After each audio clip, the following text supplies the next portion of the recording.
Vámonos con don Carlos Salomón, que como cada sábado el maestro nos comparte su análisis preciso sobre el acontecer nacional y esta vez nos dice por qué el salario mínimo debe ser una verdadera herramienta de justicia social. Adelante, don Carlos.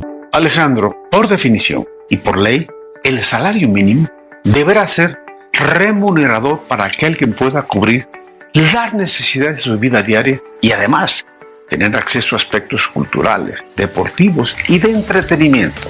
Es decir, no es solamente para sobrevivir. Durante muchos años, el salario mínimo estuvo controlado y muy castigado.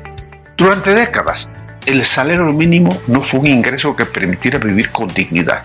Año tras año, el incremento anual era menor que la inflación. Sin embargo, parece ser que en este sexenio el salario le ganará a la inflación por primera vez en mucho tiempo. En México, 5 de cada 10 trabajadores tienen remuneraciones equivalentes a un salario mínimo o menos, y un poco menos del 1% de los trabajadores ganan hasta 5 salarios mínimos al mes. En este año, el salario aumentó un 20%, con lo que acumulará una recuperación del 110% en el poder de compra. Pero aún así, es insuficiente para alcanzar la línea del bienestar familiar y algunas pequeñas empresas empiezan ya a resentir estas altas salariales. El salario mínimo es de 249 pesos al día. Los aumentos han sido superiores a la inflación durante estos últimos años y hasta ahora las alzas no han afectado a la economía en general. Sin duda, la decisión de incrementar el salario mínimo ha sido acertada.